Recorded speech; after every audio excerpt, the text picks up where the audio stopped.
Nick. Nickelodeon.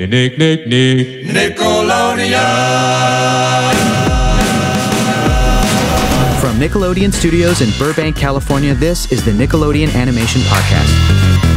Hey guys, I'm your host, Hector Navarro. Welcome to the podcast. My guests today are the creators of one of the greatest kids shows of all time, a show that was nominated for over half a dozen Emmys, featured incredibly popular musical artists like Mos Def, Jimmy Eat World, actors like Jack Black, Elijah Wood, Broadus Muno, Fufa, Broby, Tootie, Plex, and DJ Lance Rock, and showed off the brilliance that is the Aquabats. I'm talking, of course, about Yo Gabba Gabba. And my guests today are MC Bat Commander and the Sea Ghost themselves, Christian Jacobs and Scott Schultz.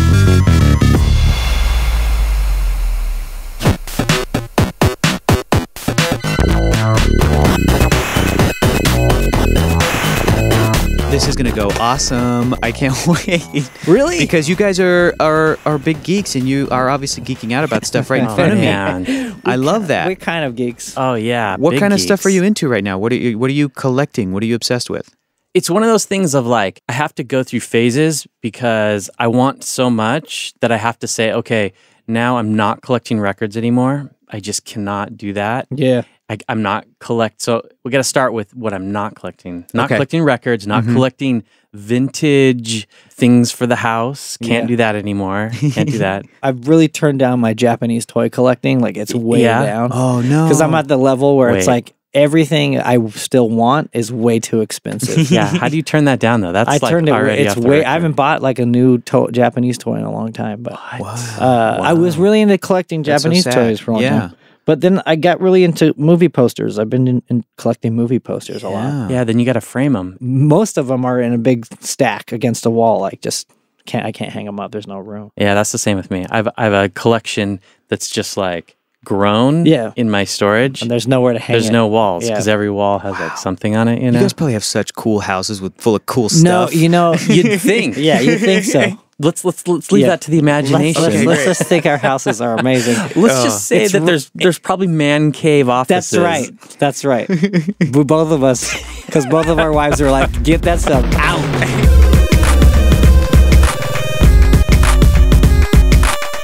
You can obviously see the influence of stuff like Sesame Street, Pee-wee's Playhouse, H.R. Pufnstuf, Banana Splits. What kind of stuff were you into as a kid? Did appreciation for that, was that built in at the kid level, or did that kind of stuff come later? The stuff when we were kids, no one can get away from that, right? Like we're all influenced by stuff when we're kids. But as the same kind of nerdy adults who collect weird VHSs, I mean, we were collecting weird VHS dubs of crazy 60s like kids shows when we didn't even have kids. Yeah. We've known each other since high school. Yeah. Long story short, my mom remarried Scott's uncle. So we were instant cousins, and we were 16 or 17. Like we became like family.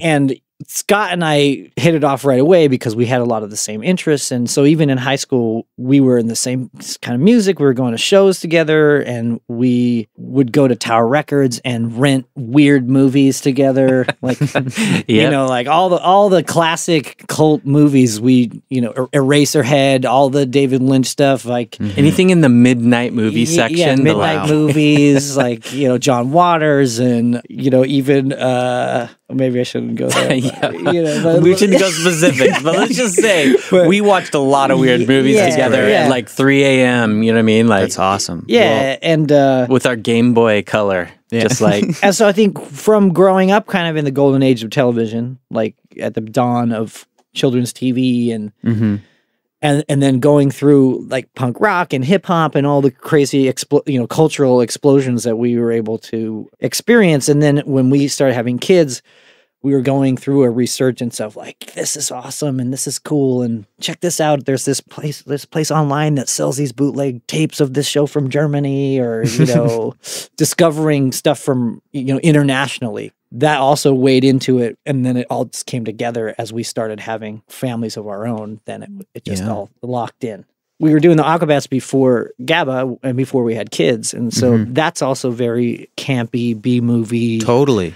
kids shows and B movies and midnight movies. Yeah. It's all just an amalgamation of all that stuff. Absolutely. That, and then you get to Gabba later. They both do this brilliant thing of bringing out a childlike enjoyment from an adult, whether or not those fans even have kids themselves. Yeah. I mean, I think this is maybe off the topic, but I see my kids have so much access to cartoons and media, and it's great. Like, they're seeing some of the best stuff, like better stuff than we'd ever seen, like well written, like shows that are just beautiful that I want to watch.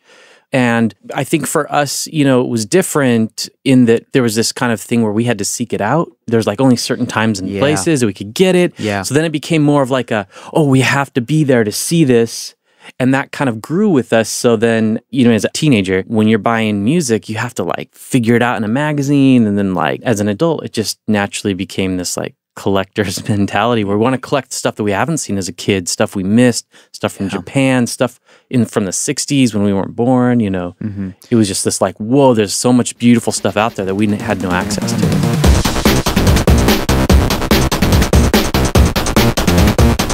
Are you guys big gamers? I love games. I mean, obviously, it's like the arcade is our generation. Yeah. We are old. We are those dudes. You can see it. You know what I mean? It's in Yo Gabba Gabba. sure. It's there. It's giant. You got the like joystick. It's quarters. You spend all your quarters. But How then many times do we spend nights at 7-Eleven? That's what I was gonna say. Just dumping quarters. Teenagers would be like, we got $20 each. We're going to go to 7-Eleven 8 hours all night. And we're going to win whatever that dumb game was. We're just going to get as far as we can, you know. What was your guys' games? What was the one arcade where you're like, I own this. This is mine. Oh man, I was never very good. I spent a lot of money, but I never got good. But there's a lot, you know. We played so many, everything from, you know, obviously the classics, the Donkey Kong and all that stuff, to like there's that game that's formatted. It was the Teenage Mutant Ninja Turtles game that had the 4 controllers up next to each other. Yeah. And there was a bunch of games that the Simpsons game, and all those games that kind of came after that. X-Men, all that The stuff. scrolling X-Men. Yeah. We dumped a ton of money into that particular machine, whether it was Teenage Mutant Ninja Turtles or it was X-Men or it was Simpsons. I remember that one was at the 7-Eleven. Like they would just rotate whatever the game was. And then, you know what the most memorable games to me are the ones I hated. Because they were so hard and they took my quarters. Defender, Paperboy. Williams games, Williams. Skateboarding 360 or whatever. Yeah, a 720. 720. Yeah, I sucked at that game too. So terrible. Like, you're stealing my money. What's going on? Right. And those are the ones that stay with me. Dragon's Lair, the ultimate, like drop a quarter and like you're done. Done. I was supposed to spend $100 on that game trying to get past levels. That's so because you could only jump when the thing lit up, like, and you had to jump. Yeah. But that game was way ahead of its time in a way. With the technology nowadays, you could do something more like Dragon's Lair that was even more impressive, I think, and easier to play. Yeah. That game was so hard to play. I remember my jam. Prizes. Mega Man or Megathon or what was that one? Where it's like girls and prizes and $100 billion and I don't know. You're just like killing everything in the world. It's like you know what's sad is you're gonna have to narrow it down. You're describing a lot of video games. Available. You're gonna have to narrow it down, Scott. Girls and prizes. I don't know. Oh, Gabba Gabba! Yo, Gabba Gabba! Yo, Gabba Gabba! Yo, Gabba Gabba! Yo, Gabba Gabba! Yo, Gabba Gabba! Yo! Was there any sort of fear of having that old school feel, even that sort of 8-bit video game influence in Yo Gabba Gabba, or even the old school kids show feel? Was that something that you guys had to like pitch people on, this more sort of retro feel, I guess? Absolutely. That was actually kind of hard for us to get through. We were really lucky, though, because just to go back to Gabba starting was because we knew it was unpitchable, obviously. I mean, you think, even you see it now, it's like... We pitched it a little bit. Yeah. And we were getting stuff like, huh? Like, what? Like, so, you know, you have all the characters and they're illustrated. And we literally, this happened in a couple of pitches. And we would say, Kate, this is a live action show with these characters. And then the executives would look at it and they'll go, so it's animated? Yeah. Or they'd be like, yeah. So this animated show you're talking about. No, live action. They're like, well, how do you do this live action? Here's a cartoon. Are you pitching this in Texas? Yeah, Are you pitching this in the went Old to West? Alabama. Yeah. Okay, great. Cool. We were just channeling what's really inside an executive's mind. They're just all oil barons? That's right. I don't understand this, sonny. I reckon it doesn't make sense. So we just knew, like, forget it. Let's just make it ourselves. And yeah, so we did the pilot. And so doing the pilot, we were able to make what we wanted to make. And so obviously it wasn't as calculated, I think, as it was just like, this is what we love and our kids are going to love it too, right? They're only like 2 years old right now. And we're just going to put in like 8-bit video game things and references to our own pop culture love and all this stuff. And it was great that the like teenagers and totally, because it's such an adult projection to put on the show is like, this section of the show features an 8-bit video game. Kids do not like those. It's like, hello, dummy. You know, I was a kid once, and we have 2-year-olds. Basically, it's an animated thing it's walking across the screen. It's fun to watch. Yeah, like, just leave it alone. Just leave it alone. Did you guys test the show on your own kids and go, "Yep, 2-year-olds like it, got it"? Yeah. But they were in it. You know, we had them. They were our. But I think the demo we made was our sons when they were like 3 years old, like dancing across the screen. But like even before that, I think just like listening to hip hop with our kids, and we're like they respond to the like beat, or listening to like some punk rock song that they would respond to. It's like these are the things that we were like, oh my gosh. These are all the things we could put in this show. This is great. This is stuff. Yeah, and obviously, the lyrics maybe not super important, but the kids respond to the beats and the simplicity of like the Ramones and the simplicity of like 80s. When I hear music, there's a simple dance beats that it's very rudimentary. It's very almost primal. Same with the Tommy Ramones drumming is boom, boom, boom, boom, boom, boom, boom, boom, boom, boom. It just sounds like a bunch of cavemen like running around, and really young kids really responded to that stuff. And we were lucky. I mean, having worked in entertainment right now, it's like we see it's like everything is so very calculated and tested and planned. And we just were like winging it, doing what we wanted to do with notebooks falling around our kids, taking down little ideas. And then we just made that into a pilot. And then the pilot, I think because of the viral frenzy that happened afterwards, it sort of like synced the deal of like, oh, this is the show has to be. So when we did get picked up by Nickelodeon, I mean, we were overjoyed. Wow, what was that moment like? Oh, man.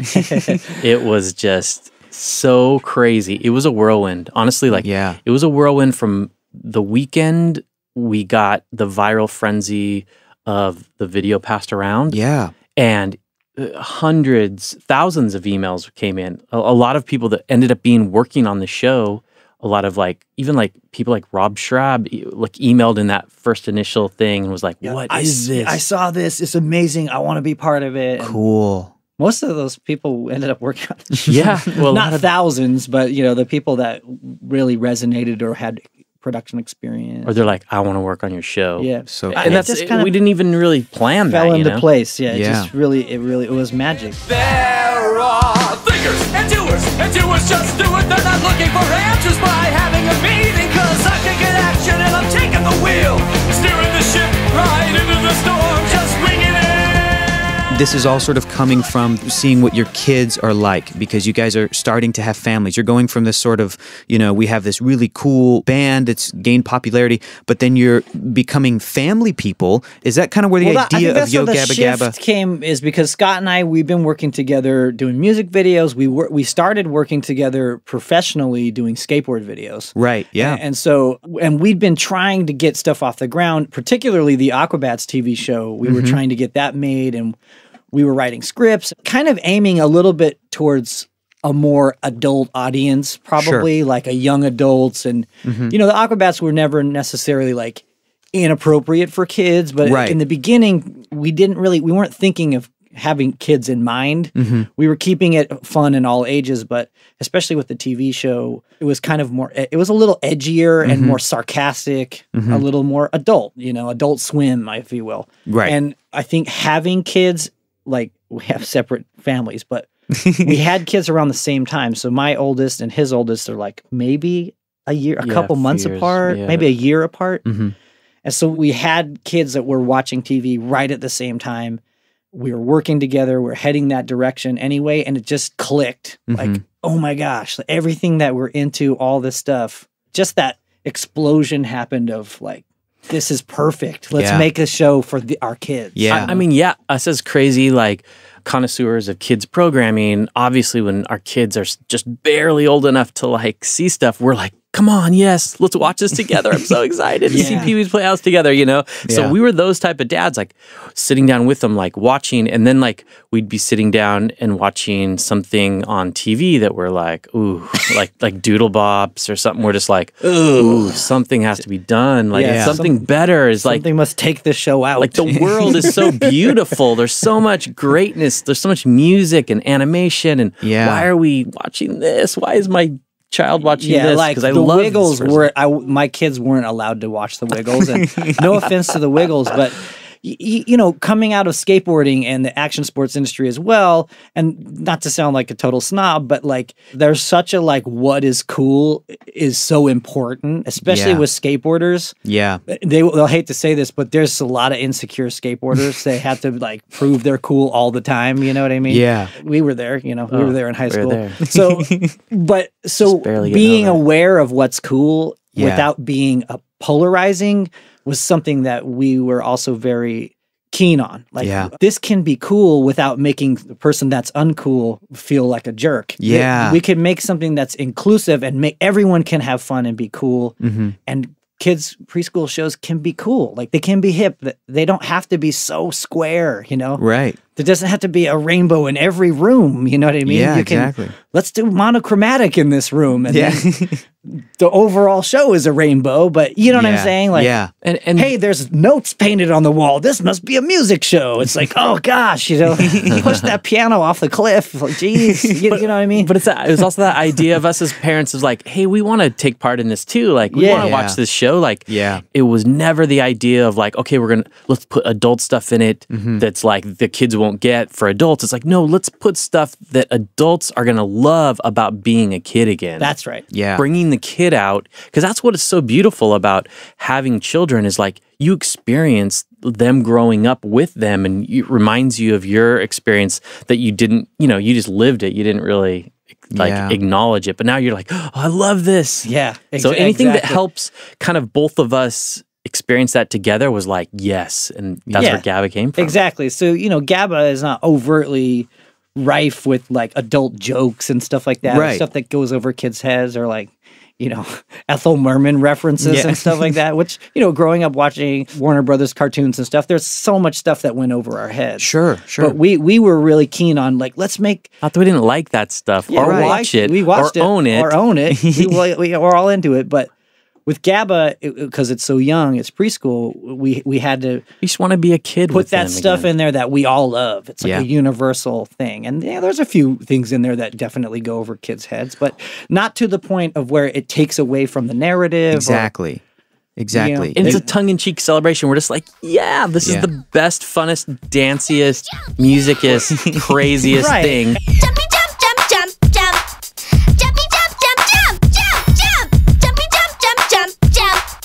Jumpy jump jump jump jump jump. Jumpy jump. How soon did it happen where you had fans in that sort of community of musicians and actors and, you know, quote unquote celebrities that were going, oh, I love Yo Gabba Gabba. I want to be a part of that. The second season for sure, like so hard. But first season, we had a few, which was just, hey, check out our pilot that we made, and they got it. The advantage of making a pilot. You know, kids at home, if you have an idea, just go make it. Don't wait for someone to give you money to do it. Absolutely. Which is what we're still waiting for our next project, for someone to give us money. Elijah was like, he got it. He was like, oh, he this is emailed for us the next day. So we met Elijah Wood at an Aquabats show. Sure. And Justin, our producer, had a backpack full of DVDs, and he gave Elijah Wood the DVD, and he emailed the next day. He's like, I want to be on the show. When can I start? That's awesome. And we were like, okay, awesome. He gets it. Yeah, and, you know, just like you, there's people that totally get the show or they don't get it at all. Right. And that was also evident as the seasons came along and people's managers and agents were calling like, they want to do the show.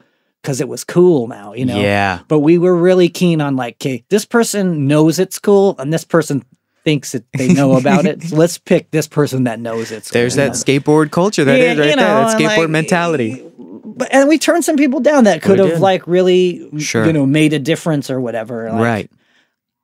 But you know, that's why. And I don't need to talk about it, but maybe I will a That's little bit. the best reason what made Gabba Gabba and not Sesame Street is because it wasn't just like A-listers, like whoever is like top. Who's the biggest name right now? Like, we don't care about that. We had Mark Mothersbaugh on the show. We had Paul Williams on the show. It was like an eclectic, crazy Paul Williams, you know, like, That's amazing. how does he resonate with anyone under the age of 35? Yeah. Like, he doesn't, really. And even with those people, they and even there, it's like, but we think he's awesome. And the songs he wrote, they'll last forever. Like, he's amazing. And so we had him on the show, like, indulge us, you know, we're indulgent, but it was really fun and it worked out really good. Different preschool has its own kind of like unique situation, different than even other kids' stuff, and I think that is what allowed us to be more choosy too, is because they don't know, there is no kind of like, they don't know the celebrity, they don't know these bands.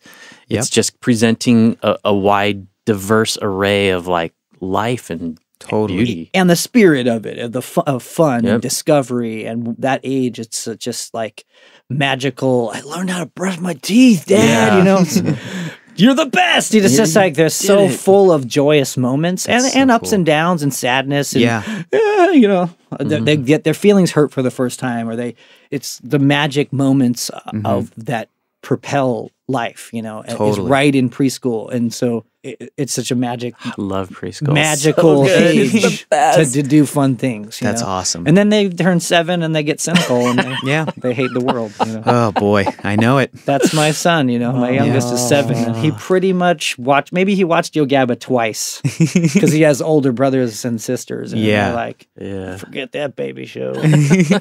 We're watching Game of Thrones, Dad. Give me a cigar. Let's all do it together with Biz. Okay, here's Biz's beat of the day.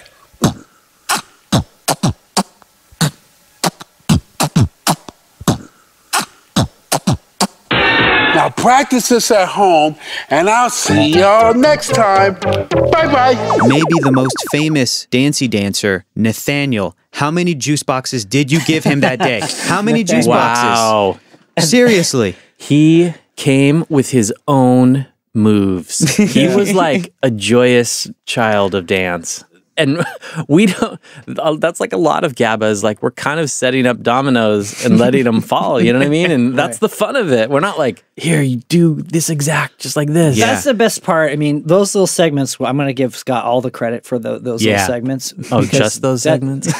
Not just those, but, you know, but specifically, there were like segments in the shows that, you know, in creating the show, like I had an idea for this, like let's do that, and Scott had an idea for this. But the dancing segments with the kids, that's one of many of Scott's ideas. But he was like, in between segments, we'll let the kids dance. We'll just let them go. And I was like, okay, sure, that sounds great. Why not? Like, because we had to find little interstitials for each little bumpers. Yeah, and, you know, the raddest thing about that is, I think on a different network or something, they would have been casting those kids, you know? Yeah. They would have been like, hey, these kids got to dance. Yeah.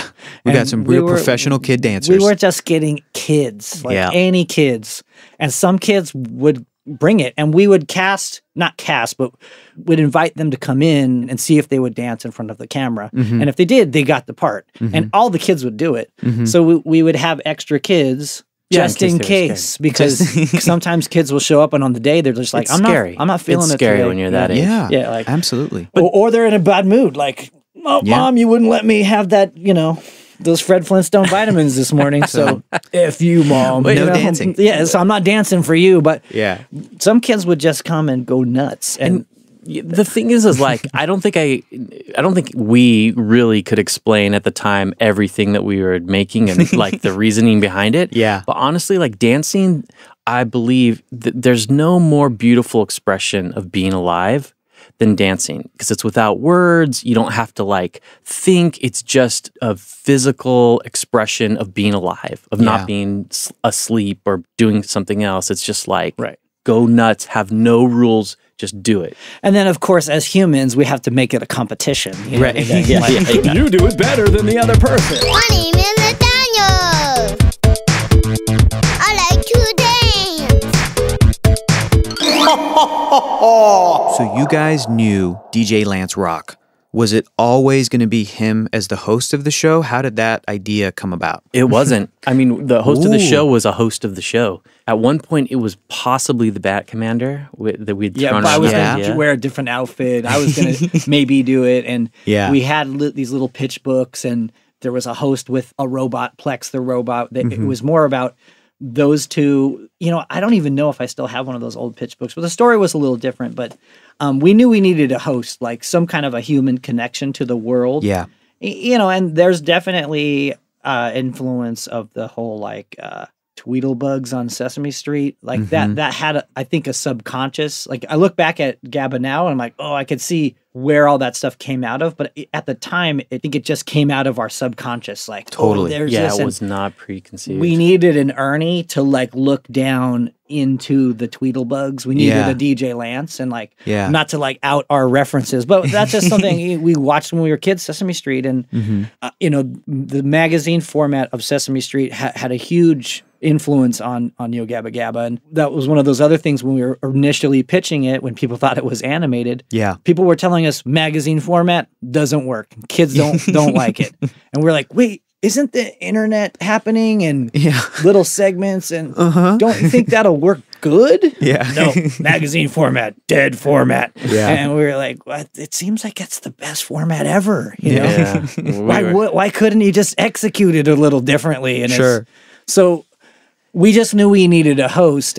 I mean, it's also that. Didn't know who, and then that's Well, I mean, the idea of that, like us as like adults that still play with toys because we love and remember playing with toys.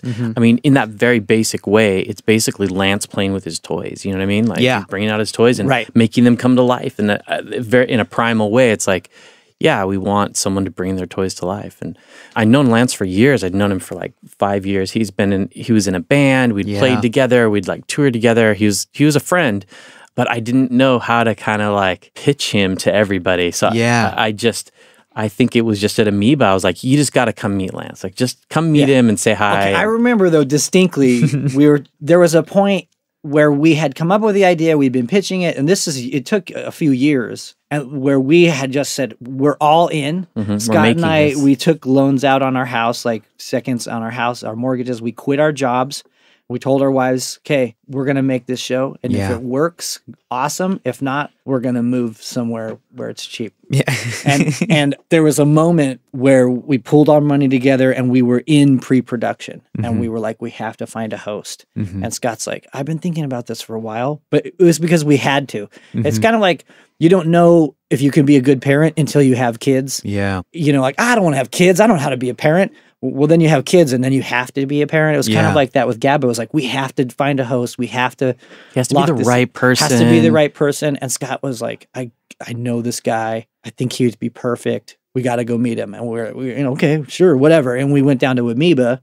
And Lance is working at Amoeba Records, and he comes out of the back room, and literally he's wearing like zebra stripe gum pants. They were like rainbow color 70s. pants, big lapel, like Perfect. velour shirt, giant fro, big beard, and he was like, "Hello, friends," or he just said something that he says on the show. It was bleached beard. His beard was white, and then his afro Bleached. was black. Yeah. And he was like, it was like a lightning bolt. Everyone was just like, "Oh my god!" And it was myself, Scott, and our DPJ, Yeah. and it was someone else was with us. But we all looked at each other like, "Oh my gosh!" And Scott was like, "Yeah." I was like, Scott was dance like party in doing the Amoeba. Here we dance. go. He was primally dancing out of the mud. Like, Did Lance know that you had an idea for him to be the host? Or like, what was it like pitching it to him, this entire show and this concept?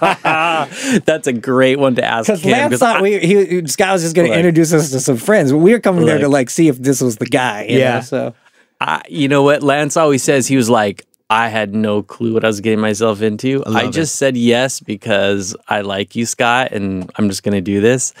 I mean, I was out with him last night. We went to PJ Harvey, and like, he's always going to be DJ Lance. Like, he's never not. Like, it's hard. Even when the show's like not really playing that much, everybody recognizes him. We're anyways, that's another different story. And Lance was DJ Lance Rock. That's his DJ name. Like, so he was working at Amoeba. He was DJing a couple of clubs as DJ Lance Rock. Yeah. As the house DJ. Yeah. That's how I knew him, touring in the Raymakers. He was DJ Lance Rock. Like, it was that guy, and it wasn't like, we got a little bit of flack at the beginning, like, oh, DJ, like, oh, you're hip-hop, or, you're trying to pander to an audience. We're like, no, this is the guy. This is DJ Lance Rock. DJ Lance Rock, yeah. And people were like, okay, sure, Look, honestly, just to dispel that, like, absolutely, it was never, ever in the plan, like, who this host was, that he was black or Hispanic or white, or he was like a DJ or was like hip hop. Like, that was never, ever. And it was like, this is the right guy. He's going to bring himself, what he has, to the show. And he did. Like, we collaborated with him on the costume, on his personality. Wow. Everything top to bottom. Like, he brought that character. Yeah! Hi, everyone! Today we're gonna do the DJ Lance dance. So everyone get up. Come on, stand up. Now today, we're gonna do the arm wiggle. There's like 50 people here. It's a giant hangar. You know what I mean? We're like making this and for Lance real. didn't show up the first day. Like, he didn't. He freaked out. He didn't. He didn't show up. He was like, I don't think I can do this. He wasn't an actor. He wasn't like someone that we were casting. You know what I mean? Wow. He's a guy with like, he lives with thousands of records on every single wall, everywhere. I believe it. And he was just like, I'm just the guy that likes music. So the first day, he finally showed up at the end of the day. We lost the whole first day. And it was like, we said, everyone out. So it was just, we just had like a tearful heart-to-heart with Lance. Wow. And it was tough because he was coming to grips with the fact that he knew that from that moment forward, he was going to be that guy on TV. Yeah. And his personal life was going to be different. Yeah. But he decided, he's like, I just want to let you guys know I'm doing this for one reason, and that's for kids. I'm just doing it for kids. Beautiful. So beautiful. And he's held to that he's the so whole punk. time. Like, you can see it. His ethos is so punk that he won't do press. If you're in the receiving line to meet him or whatever, and you don't have a kid with you, he'll like just look past you like, I'm sorry, where's your kid? Kids, like, he's very like, he's not doing like I'm teenage media. I'm not here cameos for I'm not here for you weird adults. I'm here for the kids. And I've seen that. I personally have seen that happen. When I go to Comic-Con, I'm walking around and I see DJ Lance Rock, and the way he's interacting with kids is this beautiful, and everything you're saying is absolutely true. Yeah, and don't get me wrong, he's a very rad guy. He's a very awesome, very formal, cordial awesome guy. But he'll open up. He opens up to kids. Yeah, he's got a heart of gold. That's very protected. Yeah. Right? Like, he's and he protective of the only show. gives it to Yeah. the kids. He loves Yo Gabba Gabba because of what it means to children, what it means to his nieces, his nephews, his family. that is so cool. We like it because it reminds us of that kind of punk rock ethos. Like, I'm doing this. This is my guns, and I'm sticking to them. Yeah. He's not doing it for. He's had offers to do other things. Nope, not interested. I'm not going to do that. Yeah, and Which and makes it hard for him now that the show's not constantly in production. It's tough. It's tough on him. Yeah, I mean, that even the show pales in a comparison to the live show that he did. Every show showed up, man. 3 shows a day sometimes.